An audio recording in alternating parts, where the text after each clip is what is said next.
DNA ഒന്ന് വരച്ചു പഠിച്ചാലോ? വളരെ ഇമ്പോർട്ടൻ്റ് ആയിട്ടുള്ള ഡയഗ്രാം ആണ്. അപ്പോൾ അതിന് നമുക്ക് ആദ്യം വേണ്ടത് നമ്മുടെ ഈ ഷുഗർ മോളിക്യൂൾസിനെ വരയ്ക്കുക എന്നുള്ളതാണ്.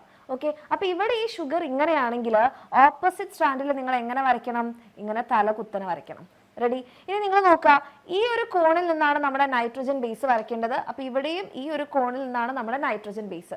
ആൻഡ് ഈ കോണിൽ നിന്നതാ ഈ ഒരു പോയിന്റിന്റെ അവിടേക്കാണ് നമ്മുടെ ഫോസ്ഫേറ്റ് മോളിക്യൂൾ വരേണ്ടത്. അങ്ങനെയാണെങ്കിൽ ഈ കോണിൽ നിന്ന് ഈ ഒരു പോയിന്റിന്റെ അവിടേക്ക്, അത് ഓർത്ത് വെക്കാൻ വേണ്ടി മിസ് പറഞ്ഞതാണ് ഫോസ്ഫേറ്റ് മോളിക്യൂൾ. ഇങ്ങനെ ആയി കഴിഞ്ഞാൽ നമ്മുടെ ഒരു പെയറായി അല്ലേ? അപ്പം ഇതിന്റെ കുറച്ച് കൂടുതൽ സ്ട്രാൻഡുകൾ വരച്ചു കഴിഞ്ഞാൽ ആരായിട്ടുണ്ട്? നമ്മുടെ DNA മോളിക്യൂൾ ആയിട്ടുണ്ട്. ഓക്കെ, അപ്പം നമുക്ക് ഇവിടെ എന്ത് കിട്ടി? കുറേ ന്യൂക്ലിയോടൈഡുകൾ കിട്ടിയില്ലേ? ഇനി നമ്മുടെ അടുത്ത ജോലി എന്ന് പറയുന്നത് ഇവരെ കണക്ട് ചെയ്യുക എന്നുള്ളതാണ്. അപ്പോൾ ഒരു ഫോസ്ഫേറ്റ് മോളിക്യൂൾ ആണ് നമുക്ക് എന്ത് ചെയ്യണത്? തൊട്ടടുത്ത നമ്മളുടെ ന്യൂക്ലിയോടൈഡിനെ കണക്ട് ചെയ്യാൻ സഹായിക്കുന്നതെന്ന് നമുക്കറിയാം. അപ്പോൾ അതാ ഈ ഒരു പോയിന്റിലേക്ക്, അവരുടെ ബേസിലേക്ക് ഒരു കണക്ഷൻ കൊടുത്തു കഴിഞ്ഞാൽ ന്യൂക്ലിയോടൈഡുകൾ തമ്മിൽ കണക്ഷനായി. ഇനി നമ്മുടെ നൈട്രജൻ ബേസുകൾ കൂടി എഴുതിയാലോ? ഇവിടെ എഡിനിൻ ആണെങ്കിൽ ഇവിടെ തൈമിൻ, ഇവിടെ ഗ്വാനിൻ ആണെങ്കിൽ ഇവിടെ സൈറ്റോസിൻ, ഇവിടെ തൈമിൻ ആണെങ്കിൽ ഇവിടെ എഡിനിൻ. ഇനി ഇവരുടെ ബോണ്ടിങ് എങ്ങനെയാ?